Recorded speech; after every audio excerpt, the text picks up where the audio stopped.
Pinakamabentang scooter ng Honda Click 125 Game Changer. Ikumpara kaya natin sa pinakamabentang scooter ng Yamaha, ang Yamaha NMAX 155. Paghambingin natin ngayong araw, tara!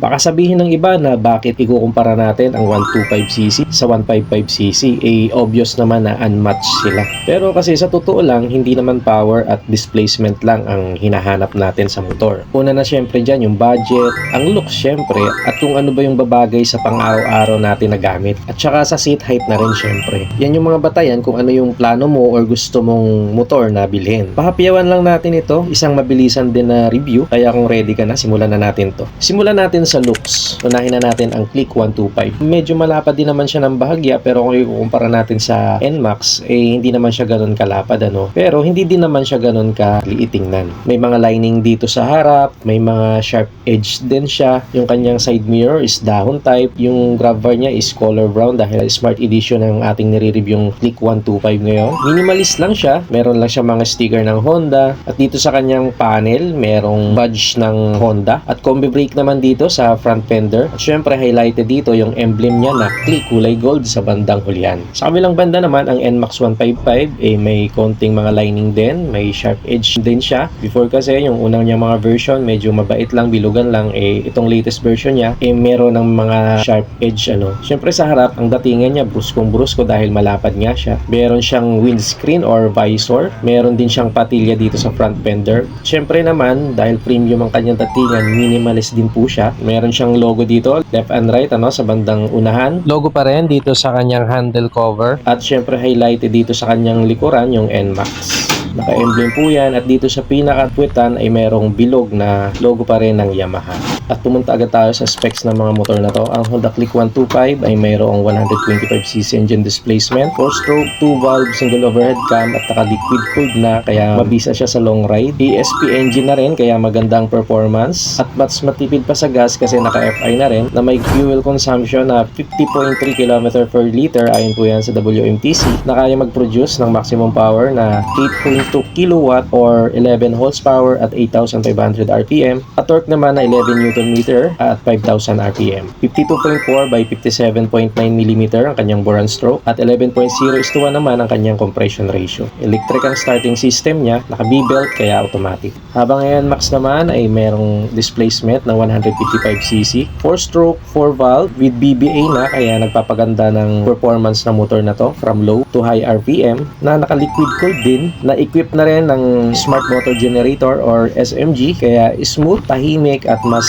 nagpapatipid palalo sa gas na may fuel consumption na 45 km per liter. Na kaya namang magbigay ng maximum power na 15.2 horsepower at 8,000 RPM at 12.2 Nm of torque at 6,500 RPM. 58 by 58.7 naman ang kanyang bore and stroke. Electric din yung kanyang starting system, CVT automatic. Sa power lamang talagang NMAX, walang duda. Pero sapat na rin naman ang power ng Honda Click 125 na alam naman natin na lamang din kung itatapat naman natin sa ibang 125cc na scooter. Parehas na rin sila nakakilos mga boss dahil nga Smart Edition ang Click 125 at literally naman na ang NMAX ay keyless na talaga. Parehas sila na naka full digital panel, wala ka nang hanapin pa, lahat ng info, indicators at notification ay nandyan na. Medyo advanced lang or futuristic lang ang NMAX kasi may Y-Connect siya na pwede nating i-connect sa ating mga devices using Bluetooth at mas ma-apply tayo through phone gamit ang apps. Kung kailan tayo magpapa-maintenance ng motor, location ng motor natin sa parking area. Advantage yan pero disadvantage naman kasi madali daw ma-drain ang battery. 5.5 liters ang tank capacity ng Honda Click 125 na located dito sa ilalim ng upuan at 18 liters naman ang laki ng underseat compartment niya. Hindi man kasya yung full face na helmet pero may ibang half face naman na helmet na sigurado magkakasya dyan. At no worries naman tayo dahil may dalawang hook naman para sa mga full face na helmet. Sa kabilang dako naman, ang NMAX 155 ay may 7.1 liters tank capacity. Located naman yung kanyang tank cap dito sa gitna or dito sa bandang unahan ng rider. At ang kanya namang storage ay may capacity na 23.5 liters. May mga full face na helmet na magkakasya dyan pero depende pa rin sa size. At meron din naman siyang hook dito na pwede pa rin pagsabitan. May storage or pocket dito sa unahan ng Click 125. Bandang kanan po yan, naka-open lang. At dito naman sa kaliwa, merong takip with USB charging port na yan. Merong hook din dito sa gitna na pwede nating pagsabitan ng ating mga pinamili. Gulay board or footboard na useful na wala naman sa NMAX. At sa NMAX naman, meron din naman siya ditong front storage or pocket. May takip siya dito sa bandang kanan at naka-open naman dito sa kanyang bandang kaliwa na may USB charging port din. Wala mang gulay board or floorboard ang NMAX 155. Meron naman siyang footboard extension para naman pwede tayo makapag-stretch out kapag nangalay na tayo sa mahabang biyahe. Parehas naman silang naka-LED na ang mga ilaw from headlight, taillight, signal light at daytime running light. Wala lang projector ang Honda Click 125 at meron nga ang NMAX 155 kaya advantage siya ng NMAX 155. Habang ang Click 125 ay nakahiwalay yung kanyang signal light dito sa bandang hulihan, ang NMAX 155 naman ay naka-full assembly na yung kanyang mga ilaw dito sa bandang unahan maging sa kanyang likuran. Or wala siyang nakalitaw na pwedeng masagi kapag tayo ay sasakay or bababa sa motor. Pero meron naman tayong mga aftermarket na mabibili dito sa Shopee or Lazada na nandiyan na yung link sa ibaba para sa ating Honda Click 125. Habang may idling stop system ang Honda Click 125, may tinatawag namang auto stop and start system ang NMAX 155. Parehas po yan na automatically na nagsha-shutdown ang engine kapag 3 to 5 seconds na tayong nakatigil or kapag traffic, lalo na sa mga stoplight to save fuel. At pihitin lang natin ang silindador at kusang aandar na po ang motor. Sa kanilang dimension, ang Honda Click 125 ay may total length na 1,919mm,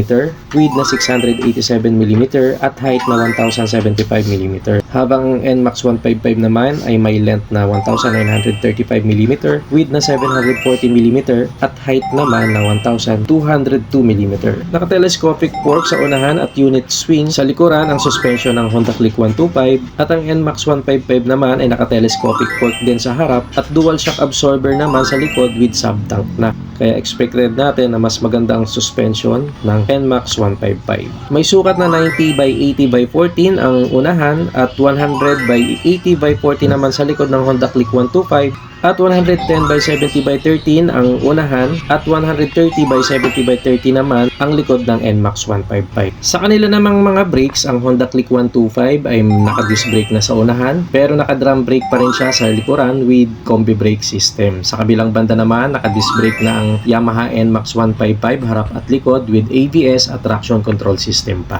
1,280mm ang wheelbase ng Honda Click 125, 1,340mm naman ang wheelbase ng NMAX 155. Sa ground clearance nila, ang Click 125 ay 131mm at 125mm naman ang NMAX 155. Medyo mataas ng bahagya ang kay Click 125 but still standard pa rin naman ang 125mm ng NMAX 155 kaya safe pa rin naman sila parehas sa mga lubak at mga humps na meron tayo dito sa Pinas. Abot na abot naman natin parehas ang sahig nung trinay natin silang upuan. Hindi tayo nahirapan sa pagsampa. 769mm kasi ang seat height ng Honda Click 125 habang 770mm naman ang NMAX 155. Almost the same lang sila, no? Magkakatalo na lang yan sa lapad ng upuan na pwedeng makaapekto sa pag-abot natin sa ground. By the way mga boss, 5'6 nga pala yung ating height for reference lang mga boss. 111 kg ang bigat ng Honda Click 125 habang 131 kg naman ang NMAX. At sa SRP ng mga motor na to, ang Honda Click 125 Smart Edition ay may SRP na 86,900 at 155,900 naman ang Yamaha NMAX 155 Standard. So para sa inyo mga boss, alin ang mas bagay o mas karapat dapat na motor base sa personality or gamit natin? Siyempre sa budget na rin. Comment nyo sa ibaba. So that's it for today's vlog. Kung umabot ka sa huling bahagi nating video, huwag mo nang kalimutang mag-like, mag-subscribe na rin para mas pa-update ka kita sa mga susunod ko pang video. So that's it for today. Thanks for watching. Bye-bye.